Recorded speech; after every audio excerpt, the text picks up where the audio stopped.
Oh yeah, rocking. Woo! Good intro.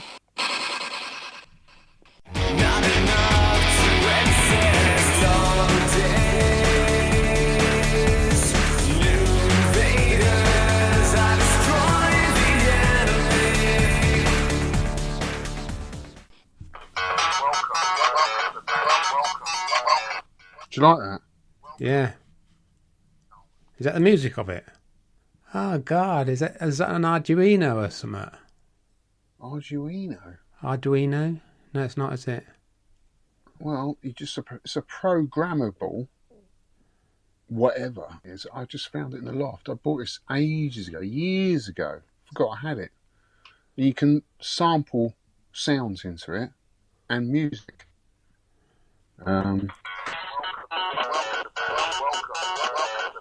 It's got Street Fighter.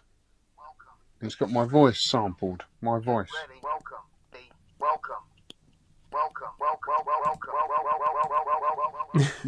Max Headroom, isn't it? Yeah. You need to set that up. Next time we go on air, I shall have that in a speaker, and I shall be playing some bass tunes along to it. Very nice. So there we are. 1 million years BC. 2 men evolved out of the mud swamps. They were different from other creatures of that time. They were skilled in the art of playing arcade games. They evolved superior to other species on the planet and became to dominate the world. They are Mr. Sean Holly and Alex Crowley of the 10 Pence Okay podcast. Whoa, that was fantastic. I never knew I was that old. Wow, that was brilliant, mate. Was it? I just made it up. Yeah, it's better than what I was going to say. I was going to say a load of rubbish. That's cool rubbish. That's excellent. Oh, what are you drinking? I'm drinking rum cake. I'm drinking a Heineken Zero. Zero? Yeah, they're very nice, actually. They're very nice. No alcohol? No alcohol. No alcohol for me for a long, long time. What, have you got to get up for school in the morning? No, work. I go for work in the morning. Work. Well, I haven't. All the way to Rochdale. 26 miles there, 26 miles back, 1,000 miles a month. But the amount of podcasts I listen to, that's the bonus. Really? That's the bonus. Yeah, you listen to loads of podcasts. What podcast you listen to? 10 Pence Arcade podcast. That's a really good one. Listening to yourself? Yeah. Oh. Just go. No. I just listened to us once. I can't. You don't go back and listen to podcasts, do you? Well, I suppose you have to if you're editing, but do you listen to them again? I listen to it one time after we've recorded it to make sure there's no sort of hiccups in it. Yeah. And then I release it. But after that, I don't listen to it again, no. Right, okay. Fair enough. Yeah, I'll listen to loads. How long do you drive then? Do you have to drive far to work? 26 miles, I said that. You're not listening, are you? Sorry, I wasn't, no. No, you're not asked. I've got wax in my ear. Hang on. Get it out. Oh, there you go. Ugh. Was it big yellow lump, was it? Yeah.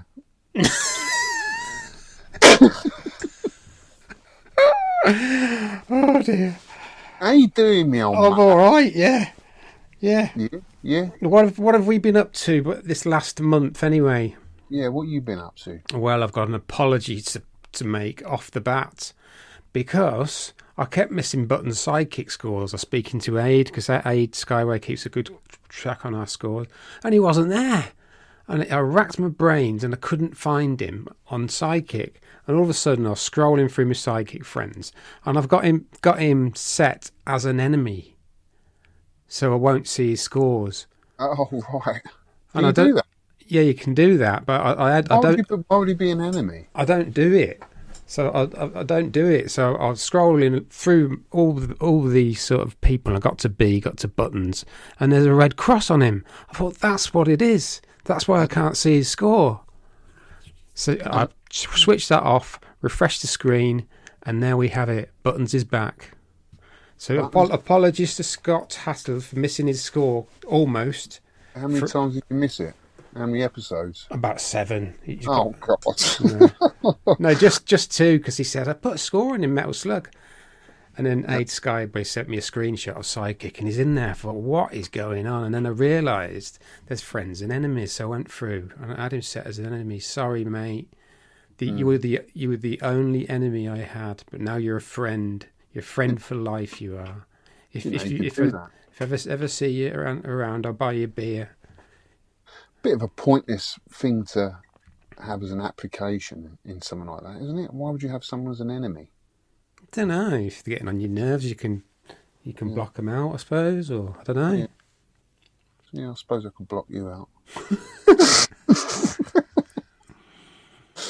Anyway, as you're sipping on your old beer, looks like you've been to the old arcade club. I have Arcade Club Bury for the first time in a long time. I'll talk about what games we played, because that's what I played. I played a lot actually, because it was a Friday night and I didn't really know anybody there. So instead of chatting to people for hours like I do, I just played loads of stuff. And then Tronads and Aid and Mark Happy Dude. No, he wasn't there. Jimmy was there. So we kept meeting up, and like they went to KFC. I'm not a fan of KFC. And then we went to they came back, and we all played pinball. But I played loads of games, which I'll talk about. It's very rare I get time to do that. Yeah. So we'll talk about them in the So next. it's just to meet up section. with mates then. Nothing, no special occasion. It is kind of special now, because I only go every 3 or 4 months, really, to Arcade Club now. But I do still enjoy it. It's still my favourite arcade. There's something about the vibe. Yeah, there is. Yeah. Right, and I think did we miss talking about this last time? Atari makes Universal movie deal for 10 iconic game properties. Did we talk about that? We didn't know, but I did. Now you've reminded me. I remember I saw that earlier. I don't know how that's going to work out. Yeah, this is a month old now, but we must have scooped over it. Yeah. They've got the rights for it, for iconic game properties for Universal to make movies on asteroids. Because there's a great story to all these games, isn't there? No, not really. Adventure, Berserk, Breakout. How would you make a film on Breakout? Centipede, Crystal Castles, Millipede, Missile Command, Pong. How do you make a film about Pong? Yar's Revenge. Some guys put on Robert C. Cargill. They made films out of Tron and Lawnmower Man, so yeah, it wouldn't surprise me. The Tron was a lot. There was a lot of stuff in that, wasn't there? Yeah, but it's just a game at the end of the day with 4 levels, isn't it? Yeah, or but did the game after the film? What came first, the film or the game? Do you remember? No, it's got to be the film, innit? But the game followed like the theme of the scenes followed the theme of the film. It did. And this guy says, "This is a real head scratcher. I'm literally the target demo for this. I write movies for a living, and I have no idea what you would do with these. They weren't stories. The ideas behind them were incredibly thin. It's IP for the sake of IP, and we keep seeing that fail." Oh, I can't see. I don't know if that's a joke, but I don't think it is. How would you make a story out of Breakout? Well, you could make it sort of like a what was that Arnold Schwarzenegger film, Running Man? You know, Breakout. You got a Running Man Breakout in a video game. I don't know. You know, bit of imagination and some CGI. I'm sure they create something, mate. Yeah, yeah. But whether, how many people know about the game Breakout? Oh, it's massive, isn't it? Oh yeah, it's really massive. It's the first. It's only our generation. It's the first paddle and ball game, isn't it? Kids that they don't know about it. My son would never heard of Breakout. I bet they're playing versions on their phone and they don't know what it is. Left and right with a paddle. Yeah. Yeah. Well, that just makes it even worse, then, because it just normalises it and make it kind of like it doesn't make it very special. you know. Yeah, no, I don't get it. But maybe they're just securing their properties so no one else can do that.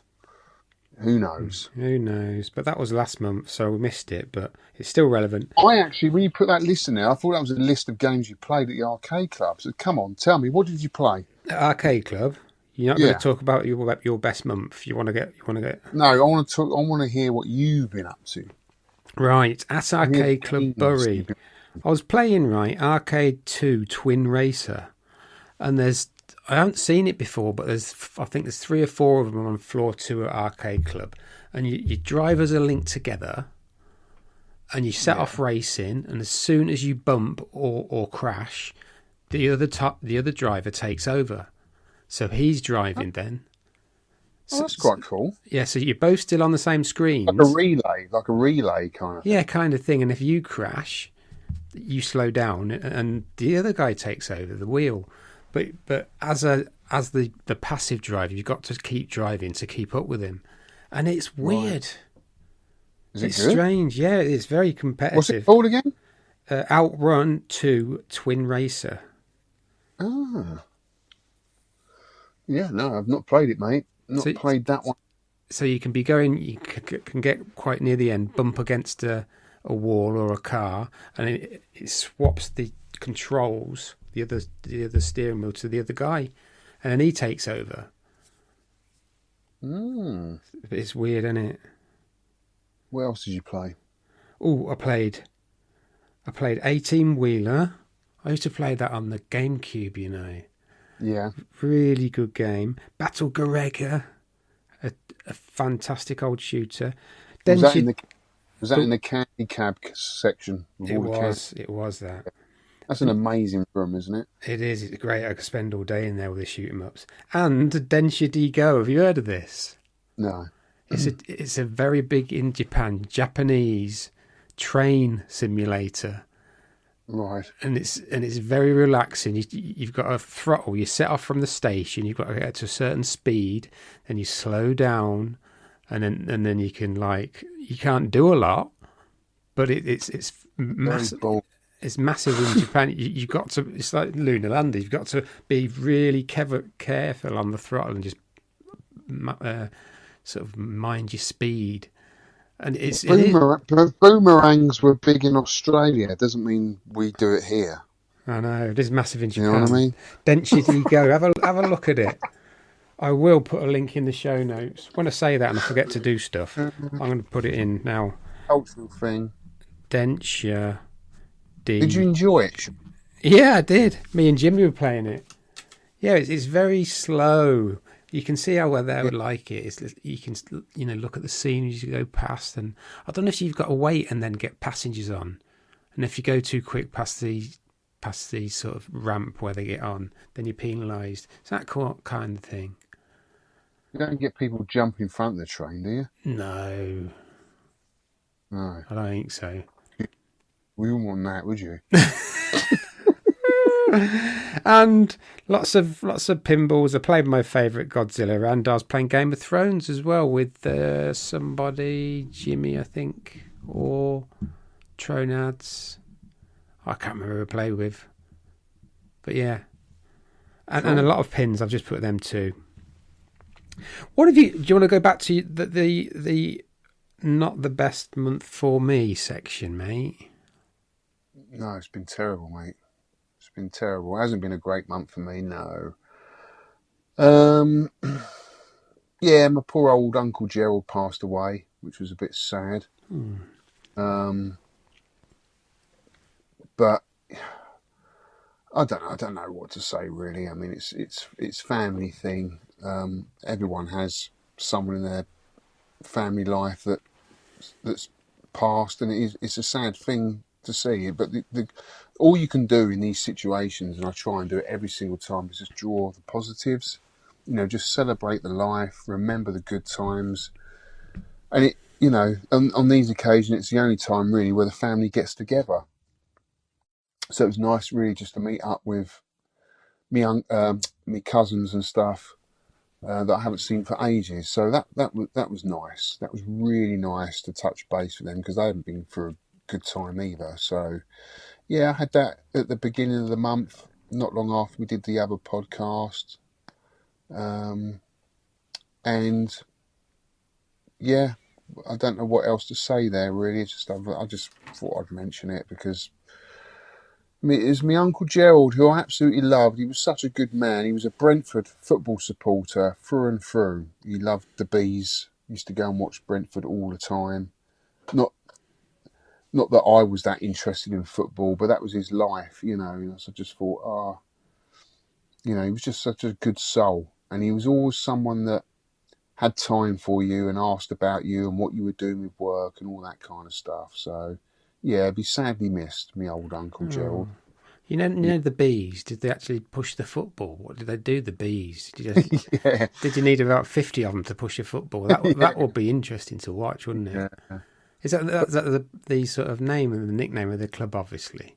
Yeah, I don't really know the history of it. My two brothers are into football. I'm not. I was more like my dad. I was into motorbikes and music, whereas my brothers weren't. Well, Sean was into music. Well, actually, they're both into music, but not as much as I am, or my dad was. Like literally picking up an instrument. But they were so into football. Like, in fact, recently we can get onto this, but I've been going through all my Spectrum tapes that I had with a kid, and I found a copy of Football Manager that my brother obviously recorded over a game that I used to love. I was actually quite annoyed. And I sent it to him. Was this you? You've recorded Football Manager over one of my favourite games on the Spectrum, because I've been loading them all up. He was so into football. That was his thing. And so was my Uncle Gerald, and they had all that in common. But yeah, I mean, I never really got into football. I mean, I was at Teddington School. I was more into rugby, Sean. I was a rug. If you want to talk about sport, I was more of a rugby guy. Being brought up in Teddington. So yeah, never had that connection with him. But he always managed to connect with you through work and just being a nice guy. Do you know what I mean? So Yeah. yeah, I never it knew was you sad. had a brother called Sean. I've got two brothers. I'm the middle. I'm the middle. I've got an older brother who lives in Spain, and my younger brother still lives in London.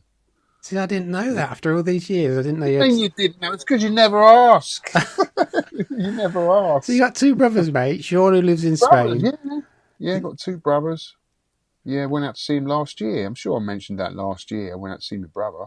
Yeah, you might have done. Yeah, I should have picked that up. Yeah, no, I Yeah, didn't know one of them was called Sean. Though, good name. Sean, Tom, and Alex. That's the Mm. three bros. The Crowley brothers, mate. Yeah, we're good. I mean, we still we're always in contact, but not as much as we should do. But we send each other little stuff now and again, which is quite cool. But anyway, moving on. Mm. I had some other really crappy news that's actually put a kind of stop to my work, really, because I bought a van. What was it? 18 months ago. I paid $7,500 for it. And in that 18 months, I must have spent $4,500 on it, on Yeah. various things.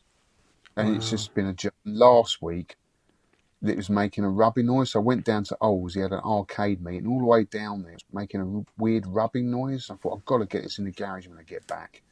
Took it in the garage, and they basically said it needs a new gearbox. And I said, well, how much is that going to be? And they said $3,500 for a new one, 2,500 for a reconditioned one. I was like, that's it. I'm done with that van. I wasn't never happy with that van ever when I got it. It's been nothing but problems. He sold me the van with the DPF filter cut out. So this model of van has a DPF filter, which quite a lot of the time gets blocked up.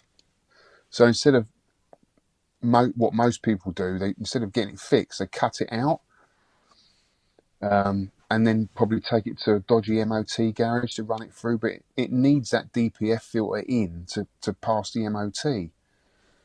And I didn't know all that, so I bought this van with it cut out, and then obviously I had to pay for that to get that reinstalled, which was nearly $2,000.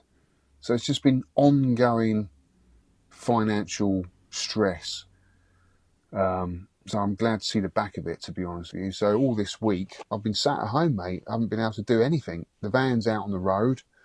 But I did go and look at a new van on Saturday, put a deposit down, and hopefully it's getting delivered tomorrow. And they said to me, what are you doing with the other van? Now, I was going to say I was going to scrap it, but I thought, no, I won't tell them that because they'd just give me the smallest amount. So I just said, I'm going to try my luck on Facebook Marketplace. And they looked the registration up, and the value of the van came up 3,500. They said, we'll give you $1,000 for it. And I thought, yeah, cool, I'll take $1,000 for it. So they're going to come and drop the new van off and take the other one as well for $1,000. So that's really good. So yeah, are you listening? You're just pottering around in your game. I am. I'm listening to your van story. It's very good. I'm writing stuff down, so I remember. So yeah, I've got a new van coming tomorrow, hopefully, which is good. It is a Vauxhall Vivaro. Oh, I like them. The last van being made in Britain, apparently. It is, yeah. Which is quite good by surprise. Because they used to make transit in I think now they've moved to Turkey. Yeah, they did, yeah. You know nothing, do you? You know nothing. Your brain is a sieve. No, I heard... know nothing. I heard Turkey and I thought of Christmas, and then I lost it on the van. Sorry, mate, well, go on. This is a big deal because this is my livelihood, Sean. Do you know what I mean? I can't do anything without a van, so it's really important to get a decent... I mean, all I want from a van is for me to get to A to B reliably, and for it to look half decent when I turn up at a job, you know. And I thought I had that with that last one, but obviously not. So yeah, that was really depressing. But anyway, moving on. On a positive, I have been doing some really cool arcade stuff. Ollie, aka Alpha One, invited us down to an arcade meet, which was publicly put up on the UKVAC forum, so anyone could come. So no gatekeeping here that we get accused of sometimes. It was an open invitation to anyone that wanted to come, and it was awesome day. Probably one of the best meets I've been in a long time. You missed out there, brother. You didn't come, Sean. Yeah, it's like Fareham, isn't it? It's like, is it like 400 or 500 miles for me? So at least 400. Yeah. 400. It's not 400. That's like going from here to Scotland. Probably about 200 for you. No, definitely not. Not Fareham. Really? It's Southampton, isn't it? Yeah. Is it 400 miles? That can't be. I'll have to look it up. Yeah. Anyway, it was a great meet, mate. Honestly, DJ Rouge, Tony was there. And he set up a live stream, set all the cameras up around the pinball, and he just live streamed the day on his YouTube channel, which was awesome. Really, really cool. Because Ollie's got a beautiful pinball room. He's got like 5 pinballs in there. He's got Stranger Things, which I was really chuffed to get back on again after having it in my arcade. So it's cool to return to that. Now, his version is different than the one that I had on loan here. His has got the projector. Mine didn't have, mine just had the ramp. So there's a ramp in the middle of the play field that comes down. And the one I had just had artwork on it, but his one had a projector showing clips from the film, which I thought was really cool. That was such a good pinball. I love that pinball. So it's that probably the LE version, maybe. Yeah, probably. I don't know all the different versions, but it was pimped out. It was really cool. And Batman 66 I played. I really enjoyed that. That was a fun game. It's just so fun, isn't it? All the little quotes and movie clips from the series from the 60s. Such a great pinball, that. Really enjoyed that. And then he's got a lot of Marvel games. I don't really care for the Marvel kind of theme. But yeah, some of them were quite good. But the Batman and the Stranger Things were my favourite. So it's good to pick up on them. And then he's got a separate room, separate arcade, where he's got his beautiful arcade machine. He's got a 3-screen Buggy Boy, which is amazing. I remember seeing that when I was down there, yeah. Yeah, it's cool. It doesn't give you anything more to the gameplay, I mean, you know, the gameplay is literally on that middle screen, similar to what I've got on my machine. It just gives you that peripheral kind of panoramic view playing the game. Just gives you a more immersive experience playing it, and I think it's so cool. It's such a beautiful cabinet. I think when most people think of Buggy Boy, they think of the free screen cabinet. It's iconic, you know. You know, when you say Buggy Boy, oh yeah, I remember playing the free screen version. You know, no one remembers playing the single screen that I've got. It's always the free screen one, and he's got that fully working. Looks amazing, plays great, and he's got an amazing score on that. Oh, I think he's probably world record holder on it at the moment. He's really doing some great scores on that off-road track. It's really cool to see.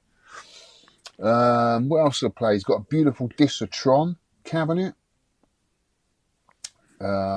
That's a great game. Do you like Densha, Sean? It's okay. It's decent, isn't it? It's like a sort of a different perspective windjammers, Yeah. isn't it, really? But it's, yeah, I do Yeah, quite like it. yeah. Yeah, I do quite like it. Yeah. Again, it's the immersive experience of sitting in that cabinet because it's got all the UV reflective artwork, the neon lights, and yeah, it's just something really cool about it. It is a good game. It was supposed to be on the original Tron, was it? They didn't have enough room. Yeah, The yeah, I didn't game. have enough memory or something, yeah. Yeah, that's right, yeah. But no, that's really cool. He also had a game called Reactor. It's a Gottlieb game in like a Gottlieb Kubert type cabinet, style cabinet. Didn't get to grips with that. A lot of people did like it. A lot of people enjoyed it, but I couldn't get the hang of it. It's got some cool sound effects, very similar to Mad Planets. Yeah, unusual game. Very rare cabinet, so that was cool to see. And Crazy Balloon, which is always good to play, but also find it really difficult with 4 buttons. It's amazing. He had some kids there, and they were playing it till midnight. And again, they were going for the world record that night. I don't know whether they beat it, but the scores they were putting in were unbelievable. They were kids, I don't know, in their late teens playing it. They loved it. It's just so cool to see young kids playing old God. games, and their scores were off the chart. Like Ollie's looking at them and looking at the world record and going, "You're not far off the world record. Keep going." You know, it's incredible to see. Oh, that's So yeah, good. it was a bloody good night, bloody good day. I stayed the night. Great games, great company, and yeah, awesome day. Thanks for that, Ol. Also had Tony, aka Retro Rick, over for some. We did a video together. That was really good. Really enjoyed that actually. He played through Kung Fu Master and got to the level 4 end of level boss, but didn't quite defeat him. It's gutting he never did that. I really wanted to see what was going to happen. And I played Ghosts and Goblins. I didn't get my furthest because I got the furthest the night before. I managed to get 200,000. I got to the second dragon. So I'm getting further and further each time I play it now. So hopefully this year I will be able to complete it. But I guess what I need to do to really get the proper ending is loop it twice. You don't get the proper ending if you only kill it. Yeah, you have to loop it twice to get the proper ending. But I don't know if I can do that. Let's just finish the first one first. But yeah, I'm really enjoying that. Ghosts and Goblins is such a great game. Really enjoying playing that game, mate.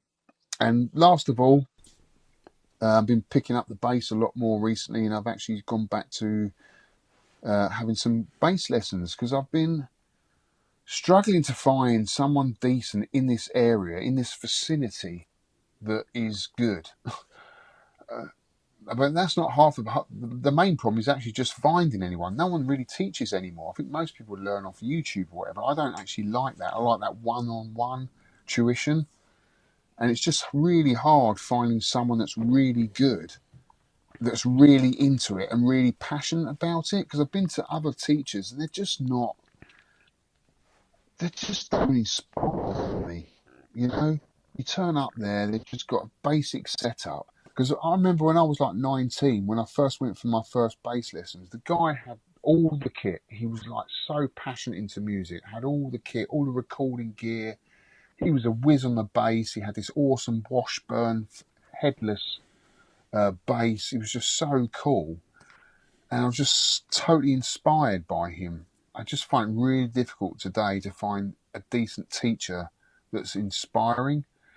But I found one guy. He's all right. He's not what I really, really wanted, but I'll probably stick with him for a year and just see how I get on. But yeah, I'm really enjoying playing the bass again, mate. Sorry, I've waffled on for ages, haven't I? That's all right. You really do fill your month up with like decent things, don't you? Lots that you've I done, do, and man. I'm always doing stuff. yeah, Yeah, videos and bass playing and yeah, catching yeah. snakes in the garden. Well, do you know what it is, mate?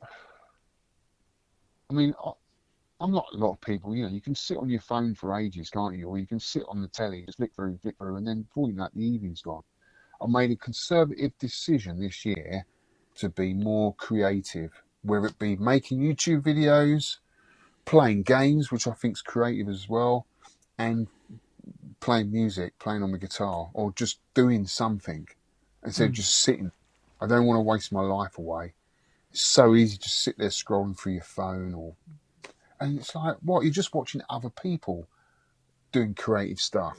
Let me do that. Let's do that, because that's what when we were kids, we didn't have the internet, we didn't have phones, and when we were bored, we sort of got inspired to do things. And I think we're just surrounded with so much stuff now. It's like, you know, it's just so easy to get in that rut of just watching endless, you know, reels of stuff. Crap, yeah. Actually doing stuff. Get out there. Explore the outdoors. Do something creative. Or just sit there and listen to some music, how it was meant to be listened back in the day, instead of just picking your favourite song. Do you know what I mean? That's what I'm trying to do, mate. Just going back to sort of, and I'm finding it inspiring, and I find it I'm being more creative for it. I'm just cramming more stuff in. Do you find that? No? Yeah, when Yeah. you do get inspired, then that boosts you on, doesn't it? Mm. I haven't done any music for a bit. You used to like your music. You used to like writing music, didn't you? Yeah, I You don't should know. get back into it, mate. I don't know why. I've been playing. What have you been doing? Nothing. Watching telly. No, we don't have the TV. Well, Jan's watching all these Death in Paradise things and Beyond Paradise, so she's watching all them. But we watch together one movie a week. That's all we watch. So we'll sit down and watch one movie a week. I think we watched the Thomas Crown Affair. That's a good film. Yeah.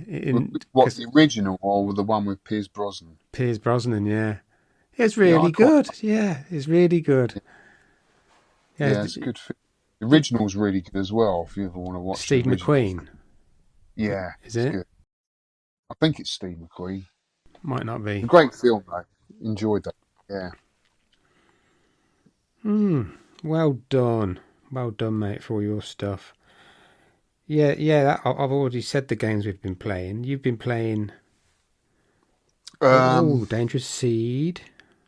Yeah, Ghosts and Golems I've been playing. Oh, yeah, I set my Spectrum up. So I had the BBC set up on my Space Firebird. Taking that out now. I've set my Spectrum up. And I've just been going through my tapes. So I've got this. Let me show you here. Look. I've got all my original Spectrum games from back in the day, right? But I've got this. Now, this. It's just a W.H. Smith cassette box. Wow. I've decorated it with my dad's, because my dad used to buy Motorcycle News. And they used to do stickers. So I've put his stickers on there. And there's all my C15 tapes. C15s and C6. Yeah. C90. You get loads of games on the C90, wouldn't you? Yeah. And just been going through all these tapes. There's actually music on here that my nan recorded. So I've nicked my nan's tapes. And it's quite weird listening to the music she used to listen to. My nan's been gone now for 25 years or something. So that was a bit of a nostalgia trip. Yeah, I mean, this is all my writing on here. I've even made programs on here. Yeah, I remember these. Yeah.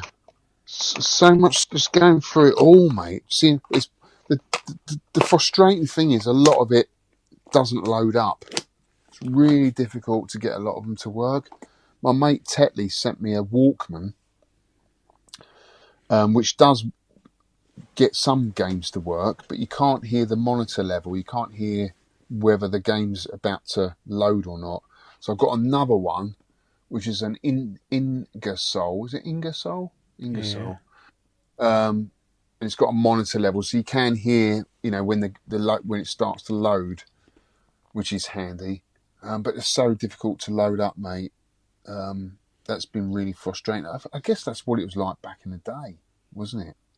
It was hard to get the volume right on a lot of them. Especially I'm glad we're past that, to be honest. I wouldn't try and load stuff from cassette.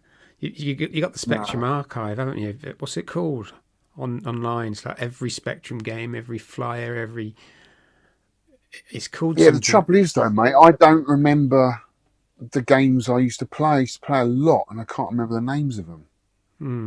So trying to load them up, I'm loading them up and thinking, like, Who Dares Wins? I've forgotten all about that game. But when you load it up, it just comes up HWDW. And I think, what's that?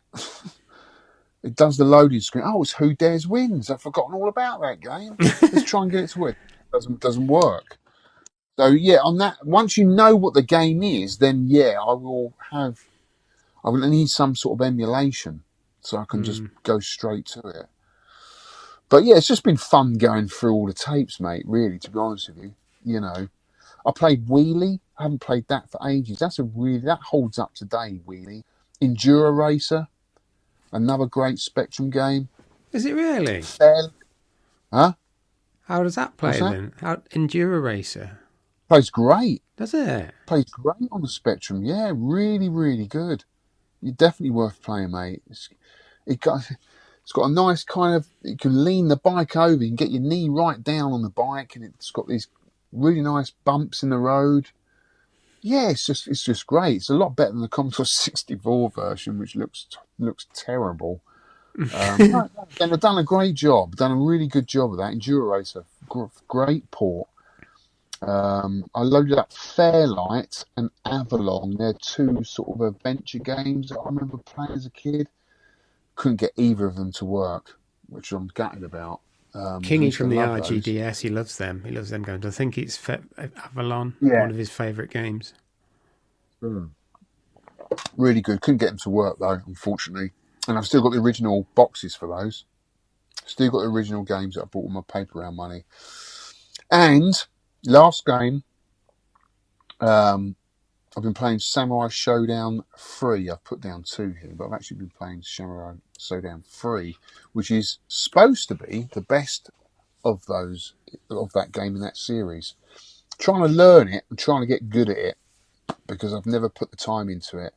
So I've dedicated my cabinet just for playing Samurai Showdown 3 and just see if I can get better at it because I'm not very good at it, and it is a sort of game I actually will probably really get into. I think it's a really cool. The atmosphere and the music is just unworldly. It's so cool. If I have that track mode on when I walk in and that's playing, it's like I'm walking into feudal Japan. Do you know what I mean? Excellent. It's just so cool. It's so cool. Yeah, so that's what I've been playing, mate. Oh, nice. Got some game room picks here.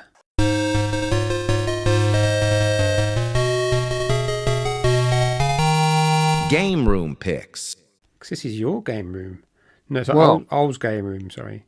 Yeah, I took a load of pictures while I was there at his meet. Have a look at them, Sean. Yeah, brilliant. Deadpool, Star Trek. What's the one on the far left? Is that? Stranger Things. That's Cine Steve there. Good old Cine Steve. Good to see you back. And you got that big picture there. You got Gav. You got Ed. You got DJ Rouge. Fraser. Ollie. Ed, Steve Bonehead. Gav. Paul Buller. Greg Mott. Ant. New guy I've never met before. Ant is a really nice guy. Ed. Got to give a shout out to Ed, who comes on my live feed with me. Good to see you down there, mate. And Davo. Can't forget Davo. Where is? Oh yeah, there he is.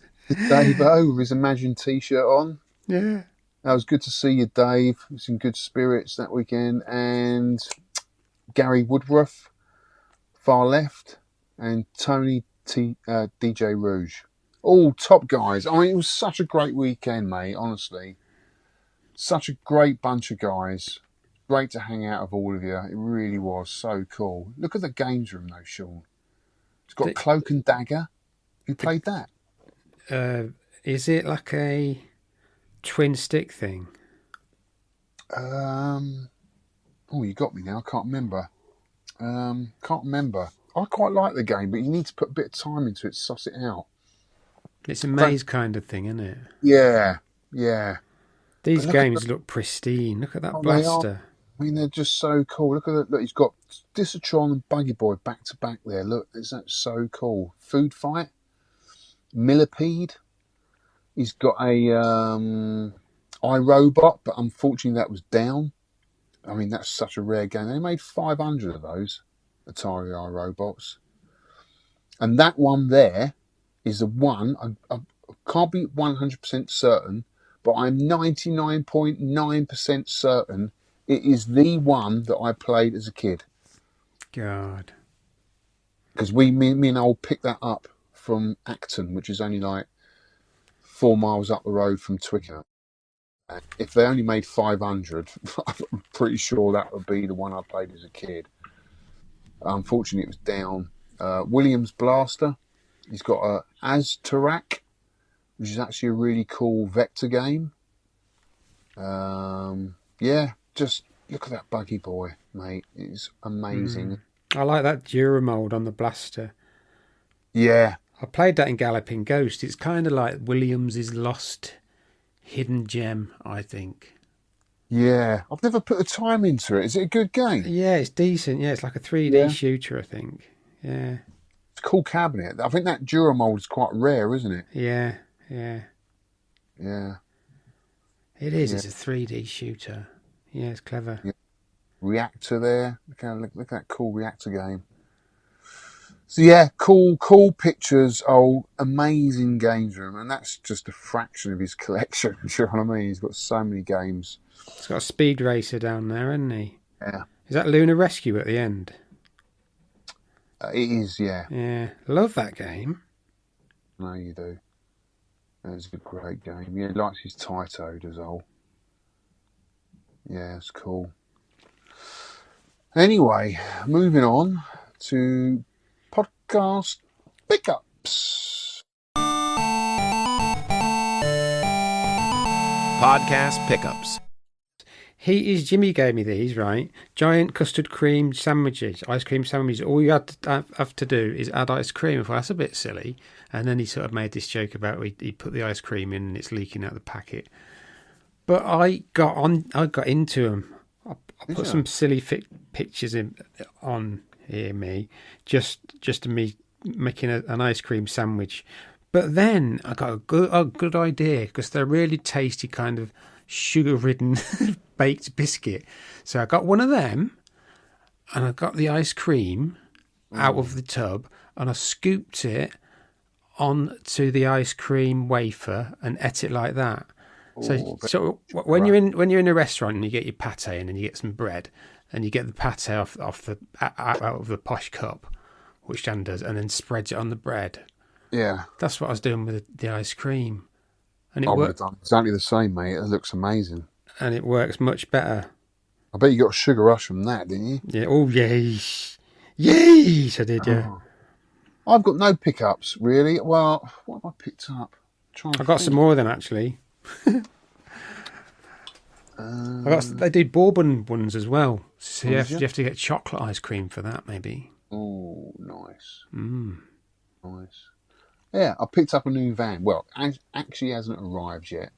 That's what I've picked up some new vinyl. Actually, yes. I did pick up some really cool vinyl.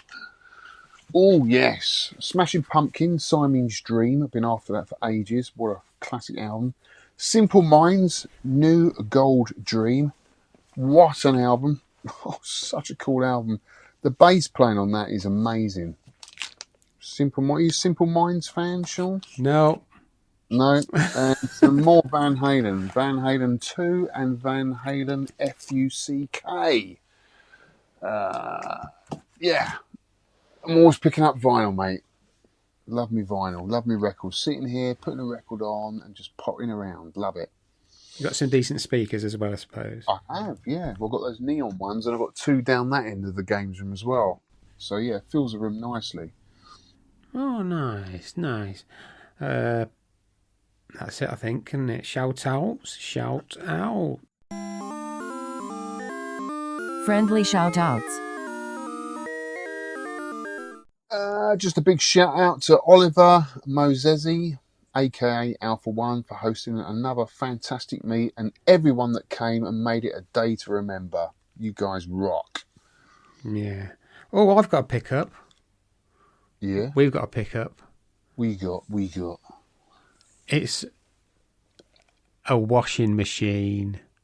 Oh, that's really exciting. It is.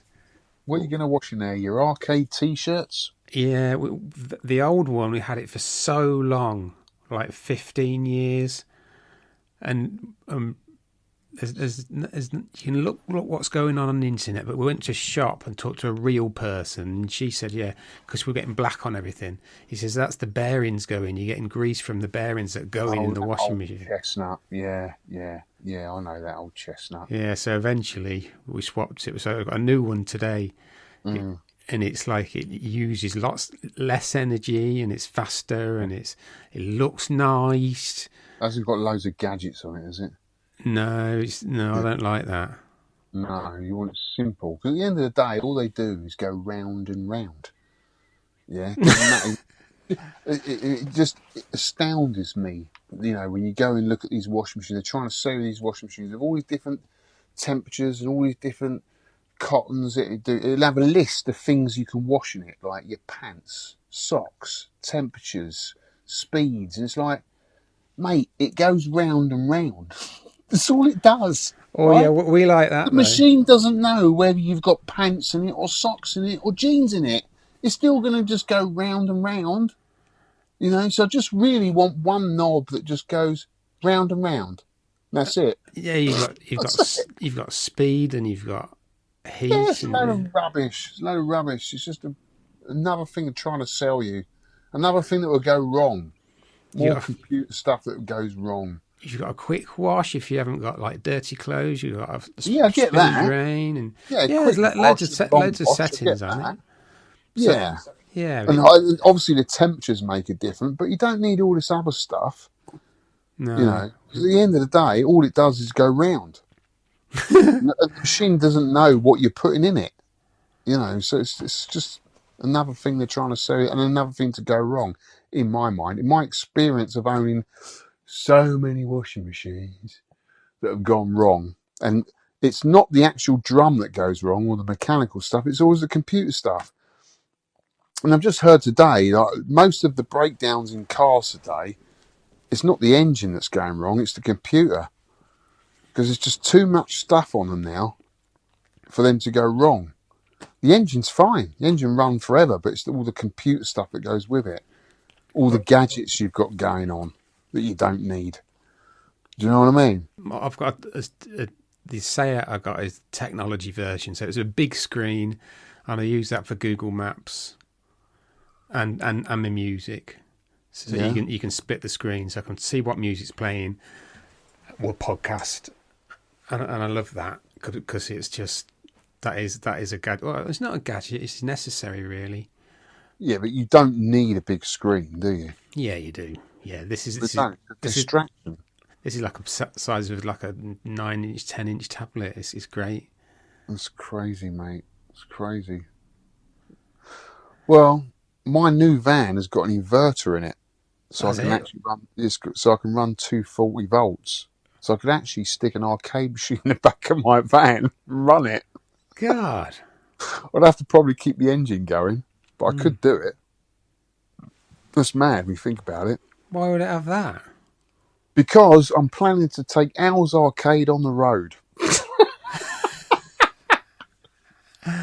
Yes. At a local car park near you, Al's Arcade is going to turn up in his van with one machine. With one machine, 10p a go. Keeping the engine running. Keeping it going, mate, and Try- keeping it real. You know what I'm saying? Flat battery Keeping the when arcade scene going. That's what we're doing. I'm going to do a tour of Great Britain. Ours Arcade on tour. Maybe you can rock up, mate, and we could do a podcast together. Yeah. Yeah? In a car park in Dagenham. What you could get, so there's loads of choice. You get a Pandora's box in it. Yeah, no, that's cheating. Or a It's got Raspberry full-size Pi arcade. or a Pi. Right, now here, get this, right? What? Yeah. So if I get a full-size arcade machine in there, I won't be able to put it upright because my van's not tall enough. The roof's too low. So what I thought I'd do was put the cab on its side, and then you can play vertical games in a horizontal. Just rotate the screen. So you can open the side doors, see the cabinet on its side, on its back, and play vertical games on a horizontal screen. That'd be quite funny, That's a wouldn't it? great idea. Yeah. Anyway, moving on. I can't see what will go wrong with that. Anyway, shout outs. We've done shout outs, haven't we? We've done shout Yeah, outs. we are on feedback. Back. Listener feedback. Matt Neo MMK, he says, "Evening, Sean and Alex. I hope you are both well. Great podcast as always, guys. Alex mentioned Atomic Runner in a recent pickup, and I said, yeah, it's Chelnov, isn't it? He remembers it being a great game, and I remembers it in a fair number of arcades back in the day. I never saw it, to be honest. It's unusual and a non-stop runner, but it's mainly forgotten about now. And he sent a picture of something lovely. Oh, this is lovely. 4 custard cream whirls. Yeah, I really like Chelnov. It's a good game. Yeah, perhaps we should do it. Yes. Well, have you not done it? No. Ooh, that'd be a good one, Sean. Custard flavour shortcake swirl with a smooth vanilla cream. Oof, I'm going to get them. Where did he get them from? I think I asked him. For all custard cream fans. Whilst not a biscuit per se, the new Mr. Kickplin custard cream whirls taste absolutely great. All the best, Matt Neo. Oh, cheers, Matt. Blimey, here's a blast from the past. Darren Hatton. Wow, how you doing, Darren? I went to the North Bristol Retro event last night. That's where I bumped into James M. from Retro Asylum. Mids. James Wise Mids. Sorry? James Wise Mids, I think. I don't think I've met him, have I? You might have done. I might have done. Only a handful of people, but socially, it was really good. Hopefully we'll pick up over time. Next one will be October the 7th. Any chance of a shout out on the poddy, mate? Try and get more attention. Cheers. Yeah, so there we go. It is the Bristol Retro event. The North Bristol Retro event. So big shout out to that event. Put a link in the show notes. It's www.retromeet.co.uk. Yeah. Get yourself there, guys. If you're in the Bristol and northeast area, northwest even. Bristol Retro event. Next one is October the 7th. Cool. We're going to try and make it. Oh, actually, we have got a very big announcement to make on this podcast, which I forgot. I cannot believe I forgot to put in the podcast. But we'll do it after the feedback. Carry on with the feedback, Sean. Yes. David Boy, hi guys, missed the deadline again. Not had much time to play this month. Been watching your video though, guys. Sean, I saw you did one at Play Expo Glasgow. It was great, wasn't it? Was really impressed by the variety of home consoles and micros. Got a chance to play some rare beasties like Virtua Boy, and got my book signed by John Romero. What a nice guy. Also picked up Guy Noog from the Mega Drive, which I love as a game. Would have loved to have bumped into you, but I was there on Saturday. I think your video was on the Sunday. Maybe next time, Davey boy. Thank you. Comments on the Joe and Mac on my YouTube channel. Was that you, Sean? Yeah. Yeah, go on. You read those out then. They're off your channel. Go on. Hi, American listener here. Of course I know what spam is. Spam. We're on about spam money. The Monty Python thing. Lovely spam. Shut up. No, I really do know what spam is. Cheers for you for that. And I put, I forgot about the Monty Python sketch. Of course, you American types love a bit of Monty Python. And then this one, I thought I'd get it in early. Ponder. I want to describe Dangerous Seed in one word. Beige. Yes, it's a decent at shoot 'em up, which brings really nothing new to the table. Also, there are times when it plays like a bullet hell with a massive hitbox. I think it's a memory game, you know. Second level boss is a prime example here. There doesn't appear to be any way of avoiding the enemy bullets while actually being hit by the enemy. Just managed to scrape past it with all my power shots and died soon after on the third level. Not sure I'll have the drive to pay much more, and we'll see how that goes. Anyway, keep up the good work, chaps. Always a good listen here on the podcast. And I put, I have to agree with your comments, mate. Beige is a name. Well, my word for that for mediocre, I guess, is cold play. Yeah. Anything mediocre is cold play. We've got Swampy 267. He's referring here to my Stargate Defender pickup. He says Spriggsy's the main man when it comes to Defender and Stargate, not to mention Robotron. I would 100% agree, and I have been in contact with Spriggsy. He's a top guy, and he is one of the best players I've ever seen. And then we've got Jumping General. Enjoyed the show. Any future plans to put air conditioning in the arcade? Ooh, good question, mate. No. No, even though we have had probably the hottest summer on record, I've no plans to put it in, no. Because, well, they keep saying it's going to be more of a common occurrence, this hot weather. It's still not enough for me to put it in. It's still very cool in here, actually. The only problem I get is when I turn all the machines on, it holds the hot air in. So I've hardly put them on this summer, to be honest with you. But I'm sure when winter comes, you know, it'll warm the place up. Yeah. No plans yet, mate. Be -6, wouldn't it? And it's all extremes of weather at the minute, isn't it? Yeah. Right, biscuit review. Biscuit review. I don't know about you. Biscuit review. This is all butter cherry Bakewell cookies. These are really nice. Really nice. I think there's 8 in a pack, and they're butter, and they get cherries in them, and they're Bakewell tart flavourish, you know, with the almonds and stuff. Very nice indeed. But I thought, because we have all these biscuit reviews, I thought about put the nutrition information. Oh, for God's sakes, really? Yes. You want people to fall asleep? Right. Each biscuit contains 8 grams of sugar. That can't be right. No one wants to know this, Sean, do they? Yes, they do. Oh, no.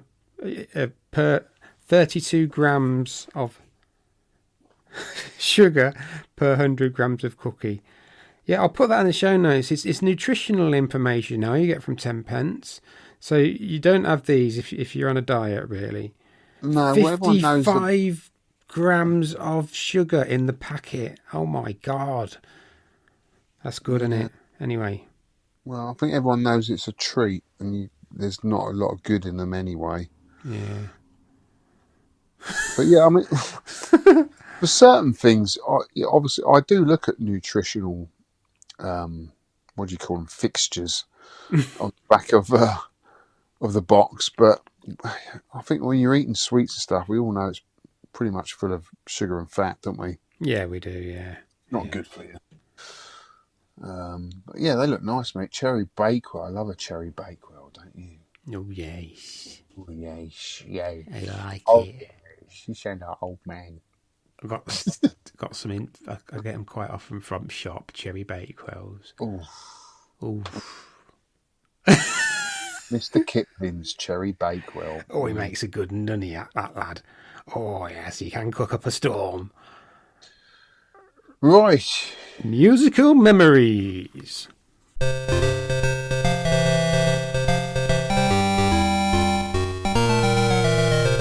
Musical memories. December 1989. To hear from in 1989. I think I was in Ibiza, or 1990, and these songs were everywhere. Rhythm is Rhythm, Strings of Life, re-released in 90. That's a fantastic anthem, techno anthem. You'd know it. And Our Time, Our Theme, Well, Detroit, that was Our our Time, time. and not nearly a Detroit techno classic. Two groundbreaking tracks that were in every club when I went to Ibiza in 1990. And this is, I've found this, I've rediscovered my love for 808 State, because I got every 808 State album, every 12-inch, and I loved them. And this album just brought back so much memories. This is December 89, which is bang on the nail for our podcast. The album's called 808 State 90 album.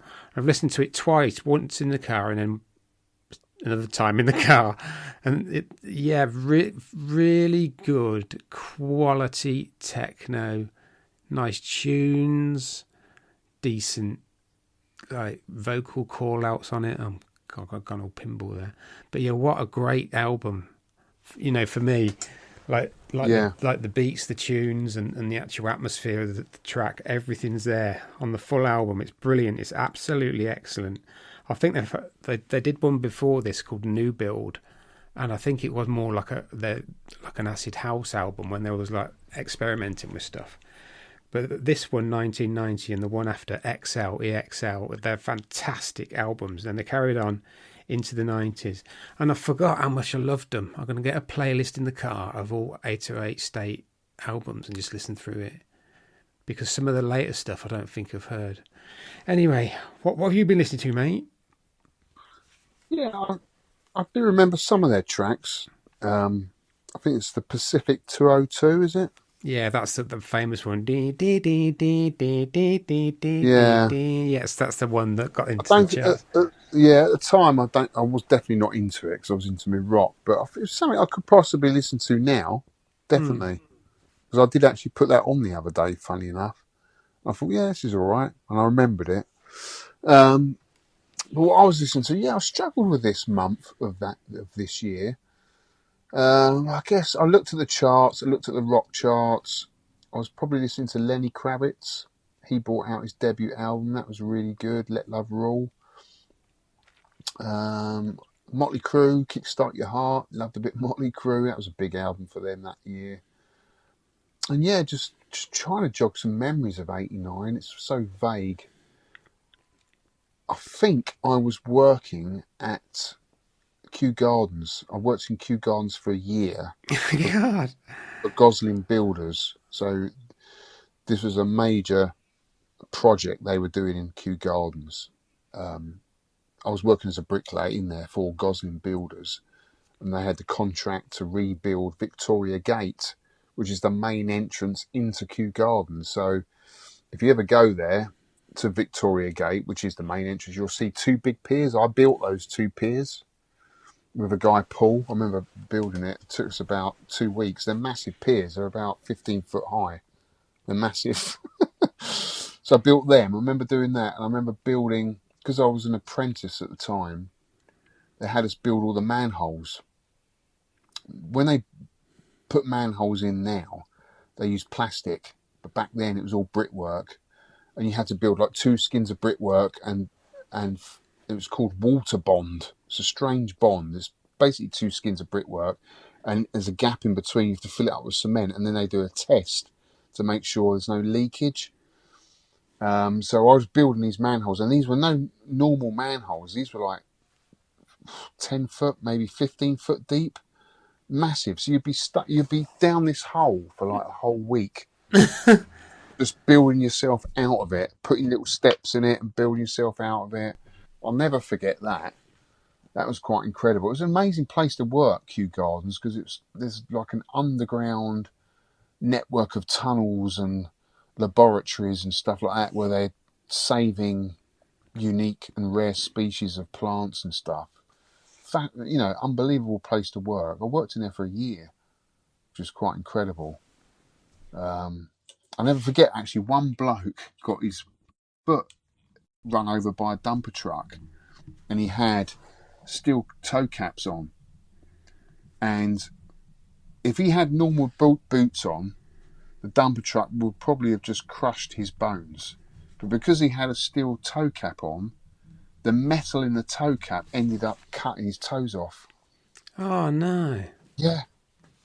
It was mad. And ever since then, I've never worn steel toe caps.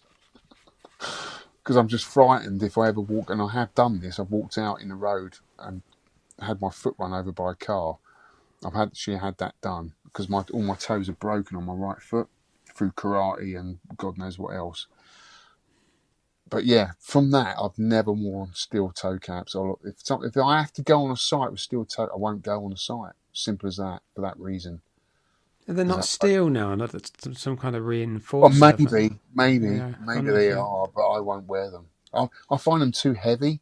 Like you're dragging your feet around all day long. It's very tiring. So I wear hiking boots, which are pretty sturdy, pretty strong. They're good enough for me anyway. To be honest with you, I don't work on building sites these days anyway. But if I had to, and I was asked to put steel toe caps on, I wouldn't. For that reason, because I never forget that day. God. Mad. Anyway. See, I wear safety shoes all day because I work in the office, but I'm often in the warehouse because I'm like this month we're getting ready for a big fire FSC inspection. Is it called Fire Services Commission? It's more health and safety things as well, so I'm well involved in that. But I always have them on because I'm in the warehouse and it's in. I don't think it's steel. I think it's I don't know, like a high. It doesn't feel like steel, but everyone has to wear them. So you get tired wearing them all day. No, I'm used to it. No, they're not heavy at all.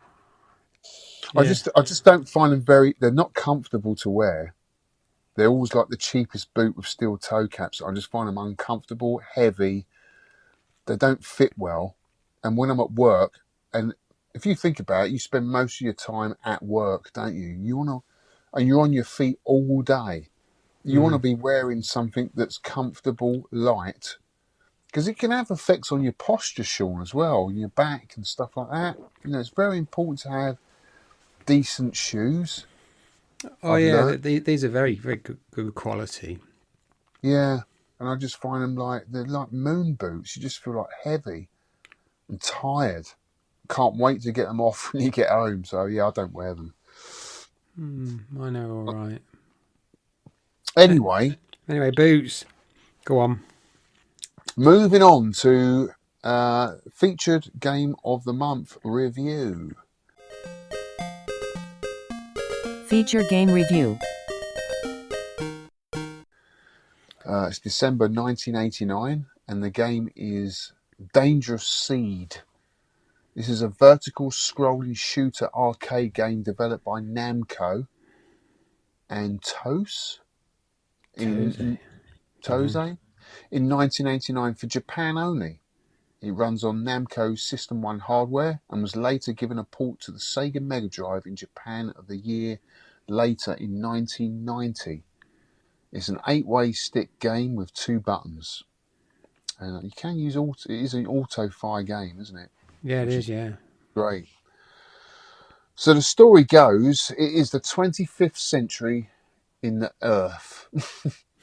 and Earth has been attacked by alien species called the Danger Seed. Humanity sends a spacecraft called Moondiver to fight back, except it ends up being captured and sucked into an unworldly game. Here you control a ship as it escapes through enemies' clutches and finishes its mission to destroy the Dangerous Seed base. Oh, that's a great intro to a great game, isn't it? It's just like every shoot 'em up ever is got that fighting the bad guys. The player starts off with 3 fighters, Alpha, Beta, and Delta. Now, this is where I'm going to draw conclusions with Mooncrester. Because Mooncrester does the same thing. You start off with a small ship, you die. You get a medium ship with 2 shoot buttons, don't you? 2 fire, and so on. This is very similar. I'm sure they've gotten the idea from Mooncrester. The player must complete 4 stages by using each ship individually, with the latter all having their own amount of hit points. If Alpha gets destroyed, the Beta will appear in its place. If the Beta should get destroyed, then the Delta will appear in its place. And finally, if the Delta should get destroyed, the game will be over. If the player survives the 4 stages, then all 3 craft will combine together into Moon Diver. That feature a large amount of firepower. The player can destroy enemies known as turtles, to acquire a special weapon that can be used whenever the player chooses. The ring laser for Alpha, the melt missiles for Beta, hyper bombs for Delta, energy capsules for any, and hyper booster for any. The energy capsule will refill the player's hit meter to full, while the hyper booster will warp the player to the end of stage boss.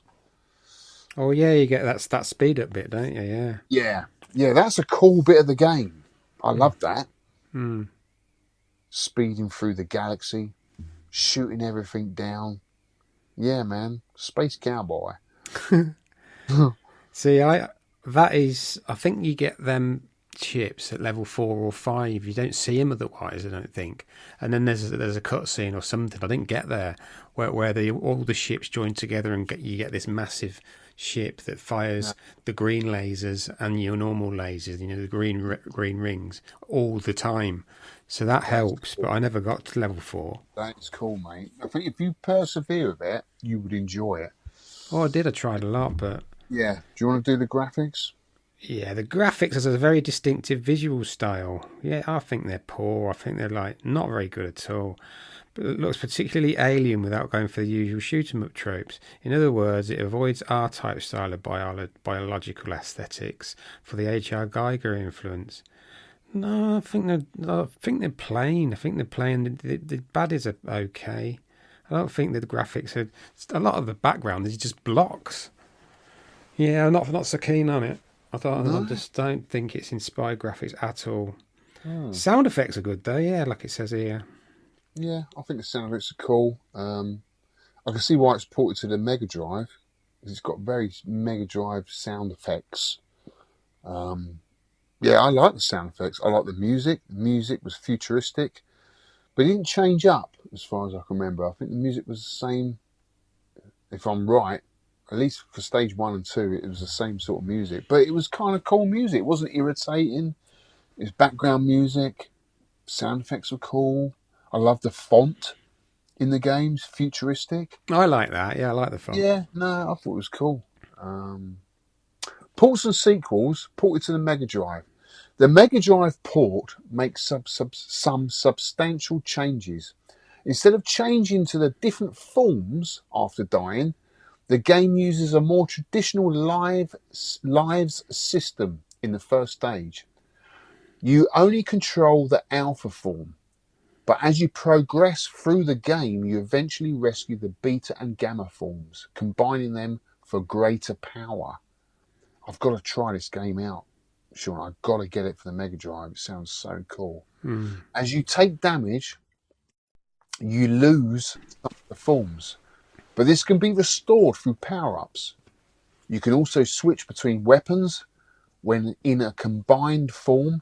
Plus, there are speed and shield items to grab. This version of the game no longer features branching stages or bosses, but has several added levels instead. Can't wait to play that, Sean. It looks so cool on the Mega Drive. I've got to pick it up. There is a bit of trivia. There are some unusual features that occur under certain circumstances. If you beat the 4th level and the alpha ship has been destroyed, you get to fight in a unique formation that only includes the beta and gamma, and this lasts until you're destroyed. As when you continue, you get the full free ship combination. Additionally, there is an invisible time limit when fighting bosses. If you can't destroy them fast enough, they will fly away, which will in turn lead to the boss of the next stage being a combination of 2 other bosses. This means that even though you only play through 8 stages in one run, there are actually 11 in total. The final area, which consists mostly of a boss rush or foes from the tube zones plus a final foe, in the same regardless of the route you took. And there's only a single ending for all your efforts. There's a lot to this game, Sean. I don't think you're giving it enough credit. There's a lot to it. And I've actually gone back and looked at some of the bosses. You can get loads of bonus points for taking out the boss in different... In pieces, yeah. In pieces. So if you take out the legs first, you get 20,000 points. There's the eyes. Like on the first boss, you've got those 3 eyes. If you take them out, it stops you from shooting. But if you do the legs first, you get more of a bonus. And I think that's the same with the other. You got the second boss, which is those ants, those 2 ants. I just targeted one of them and just managed to. Once you destroyed that one ant, it destroyed them both. Instead of I really struggled on that second level. Yeah. Did you know there was ways round it, mate? There was ways round it. Stage 3, you got the roller snail, enormous. I think the end level bosses were cool, really cool. Tell you what wasn't cool. There's no speed up. You're such a party pooper. There's no speed up. There's no 2-player. There's no continue. What's going on with this? You can't. Did you have the option to play 2-player? No. What do you want that for? I know well, it'd make it a better game, wouldn't it? No. In 1980, I don't have any friends. I don't want any friends. I want to play on my own. It's great. In 1989, you could play, and then the other guy comes on, but no, none of that. No, I don't think that's a disadvantage of the game. It's a bonus for having to. But who plays vertical shooters 2-player? No one. Alternating 2-player, but you can have 2 players together. Alternating, but yeah, I don't know. But that didn't have it. What else was there? What else did you like? When you got to the next level, you hadn't your power bar hadn't powered up, and when you die, you lose all your weapon, all your power ups. So, I just think it's a bad design, just a bad design. I think you've had a bad month, mate. You haven't had your biscuits properly. You know, you've had the wrong biscuits this month. I've had to really save state through it just so I can see the levels. Save state. Yeah, just had to save state through it because there's no continue, which is poor. If you're in Who wants to continue? You've got to do it on 1 credit, dude. If you're in the arcade, though, it's an continuing. arcade game from 1989.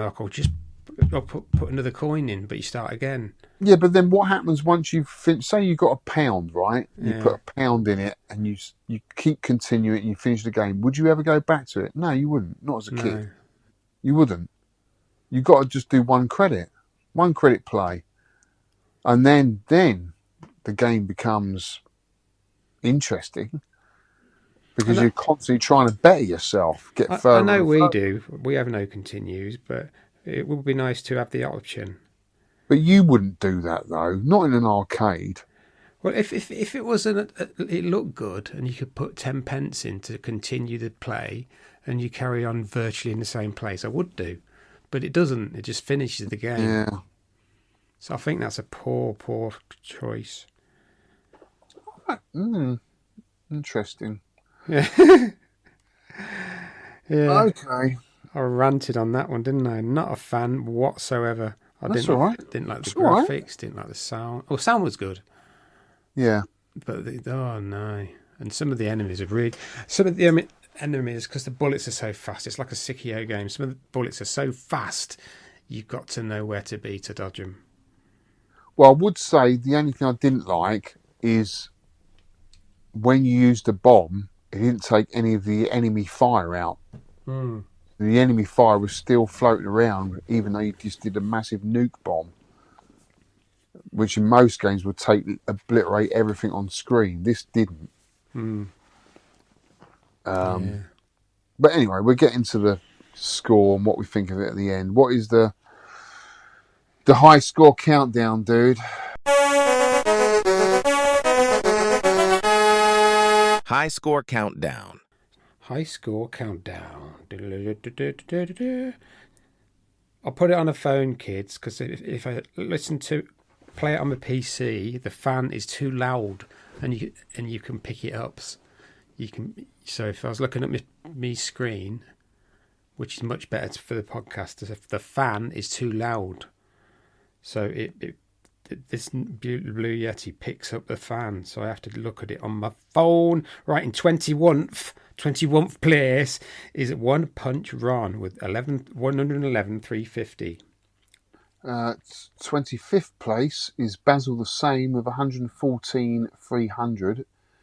Dangerous Seed, enjoyable shmup that gets tricky quickly on stage 2. Just couldn't quite make it past stage 2 boss. Enjoyed this one though. Zestora, 122,200. Paul McCaskey, 181,000. Mark Watno Gravy, 186,850. Groove Furnishings, 192,100. Sal Berg, who likes a janky game. I love the font. I do like the font and overall look of this game. Never played it before, and I'm usually a fan of the shooters, but not a fan of the shooters, but I thoroughly enjoyed this one. Well done, Sal. You do like the jank. Finally, another fun game. Old Man Steve, 209,700. Ponder, Colin Jones, 214,050. Stacey King, 220,050. Light increase in my score at 220,050. This week I struggled to beat the second level boss with the consistency. I saw a one life video on YouTube where after the 4th and 5th level all ships combined together resulting in one life, but with a big health bar and firepower. Yeah, I never got to that. No. James Wise Mids, 247,200. Made it as far as a level 3 boss. Fun shmup, but which I'd never heard of. Mind played. Nice pick. So people do like it, you know. It might be just me. It is just you. Davey Boy, 251,050. Hi guys, really enjoyed this game. Really enjoyed this game, Sean. Really enjoyed this game, Sean. Really enjoyed this game, Sean. Up there with the likes of Truxton, Sean. No way. I love the music. I love the music, Sean. And the fact that you could hold the fire button down, Sean. The score.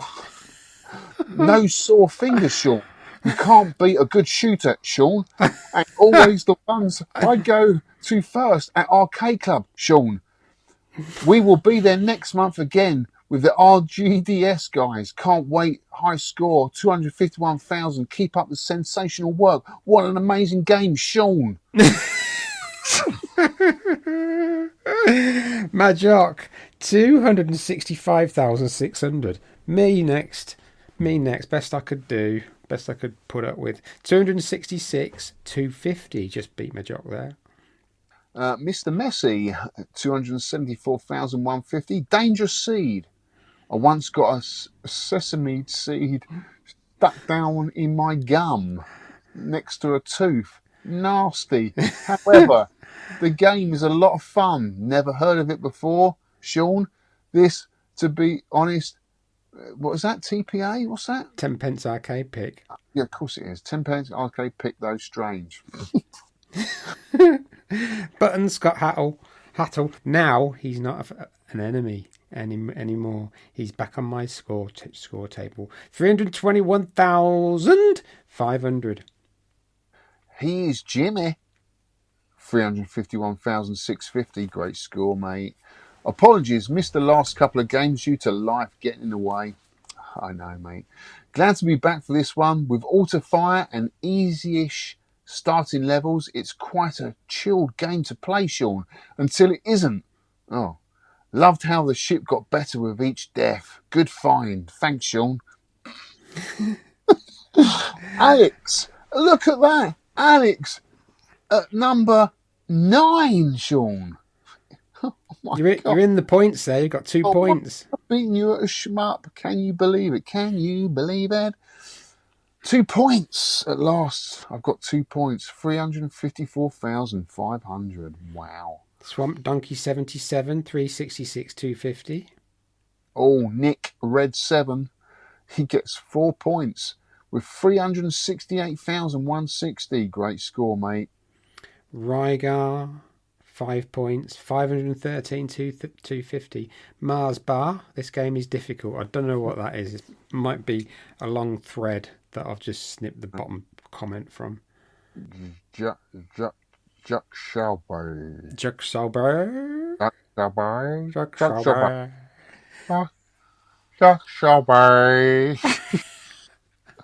580,600. Mr. Berserker, 7 points with 683,750. After over 350 games of Dangerous Seed, I managed to get to round 5 with 2 ships. That's what his score, 683. Good score, though, but not as good score as this next guy. Oh, Aid Skyway 73. 8 points with 915,450. This game crew on me. You really have to learn and memorize each level to kill the enemies early before the screen is filled with bullets. Yeah. There's a good variety of baddies, and the health pickups are fairly generous. I still hate that third boss though. Also played some Dangerous Seed on the Mega Drive tonight. Well worth a look. More pickups than the arcade version, and I prefer the music too. I've got to pick that up, Aid. I need to pick that up. That'll be my next pickups video. In second place with 9 points, Mitsuyama Stephen Bell, 989,550. Hi Alex and Shawnee, boy oh boy. I found this game really tough. Your special weapon doesn't even clear the enemy's bullets. What's all that about then? However, the game rewards persistence, and I spent a few hours playing it, gradually getting better. As I was stuck on stage 3 boss for ages, and even now I can only get past it without dying once every 5 attempts. Well, see, I didn't bother with 5 attempts on this. I feel like I got a bit lucky on my high score run. I got past stage 3 boss without dying. Then I think I died once on stage 4 boss and seemed to get a big bonus after level 4. You get more powerful ship for the next levels, which makes them feel a bit easier at first. I managed to beat the stage 5 boss, but I died there during stage 6, Jupiter, ending with a score of what he said, 989,550. I've never played this before, but it's a game I'll keep returning to. People like it. Thank you, Stephen Bell, Mitsuyama, and... Oh... The Grand Master. Do you want to read that Top bit? of the pops, Carlito, Carl Moore, number 1, 10 points with a score of 1,216,750. And he says, past stage 4 with all 3 ships still intact, but lack of experience at the start of stage 6 finished me off. Here's a video he did completing level 3 boss with no bombs. Wow. Incredible score, mate. Yeah, I can put that link in. Incredible game, Sean. Right. Yeah, he likes it. That's a really good video. That just showing what an excellent player he is. Can you put that in the show notes, Sean? Yeah, I will do. Right, so we're down now. The overall league standings of August 26. Carlito, I think he's won almost every game with a 10. There's 9 games played and he's got 87. So obviously he's got a 10 on 9 of them, maybe. Mr. Berserker's 7, but 17 behind. He didn't play Joe and Max, so he's Mr. Trick. He couldn't get the wrong. Rygar's 51 points. Oh, he's not going to be a winner this year, is he? I think it's Carlito's year this year. Mitsuyama, 48. Skyway, 46. Juxolbe, 35. Quickfall, 32. Buttons, yay! 18. Salberg. Oh, you're on joint 14th. Yeah. Just need that one game to get a few more points and get into the top 5. Sorry, Finally. joint 9th with 14 points.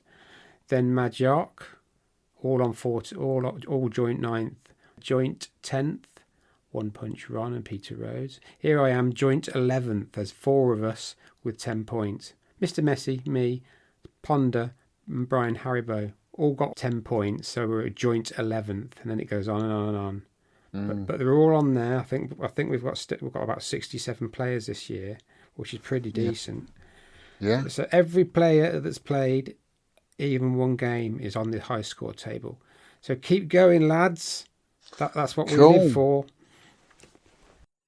Right, how many 10p's would you have put in this back in the day in the old arcade, mate? Back If you had a pound worth of 10p's. Back in the day, possibly 3 or 4, just to see what it was like. But now I'd put 1 in because it's just so. It's such a Victor Meldrew. It's user unfriendly. No two player, no speed up. Oh God! I'm surprised. It's not that no bad. Extra lives at all. There are no extra lives in the game. One 10p. There's nothing bad about the game. Oh, it doesn't do anything different, but it's not a bad game. Oh, it's a poor shoot 'em up, I think. So your score is 1 10p out of 10. I would do, yeah. That's what I value it. I probably would have played as a lad. I probably would have played 3 or 4, just to see what was going on. But I value it at 1 10p. Well, I really enjoyed it. I'm gonna give it 7 10p's of my hard-earned paper round money. I think it's a good, above average game. I think it's a good game. And I'm actually really looking forward to picking up the Mega Drive port and giving that a go. Yeah, but that'd be good. I'm never going to own the PCB, but it'd be nice to have it on some sort of hardware. So that'd be cool. So yeah, not a bad game. It seems like the listeners really enjoyed it as well. Right, UK chart singles for December 1989. God, it's not great, Sean. Oh, God, there might be a few that you like in here. At number 10, going up, is Bros with Sister. Are you a Bros fan? No. At number 9, Don't Know Much, Linda Rostart and Aaron Neville. Don't know that tune at all. No. The only tune I know in this is Tina Turner, I Don't Want to Lose You. I don't want to lose you.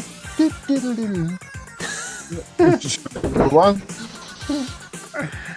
At number 7, going down, is La Banda, Coma. Don't know that.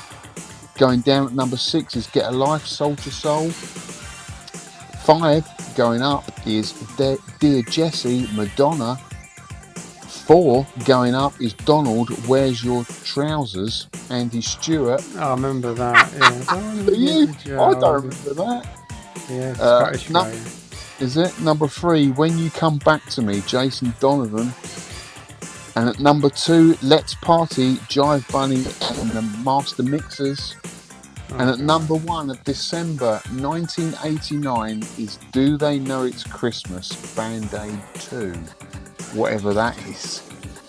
I thought there was only one Band-Aid, but there you go.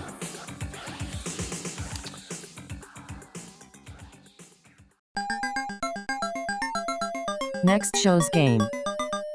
Next show's game, my pick, STLforce, Electronic Devices / EcoGames, 1994. The ROM is STLforce. There's no settings that I can see.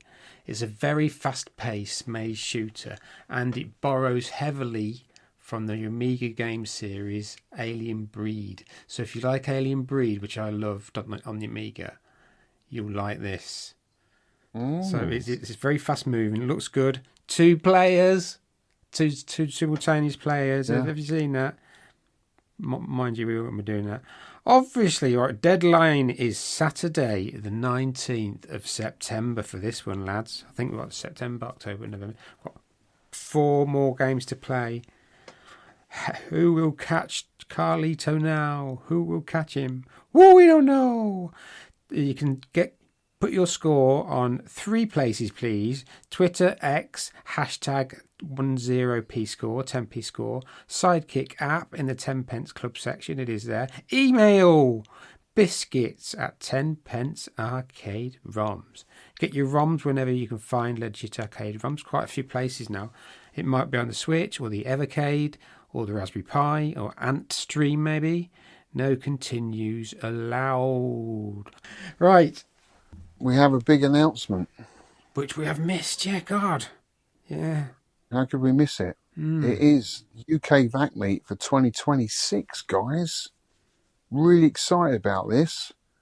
I know it's taken me a while to organise, but I think, in the summertime, it's always difficult. Everyone's on holiday, doing stuff.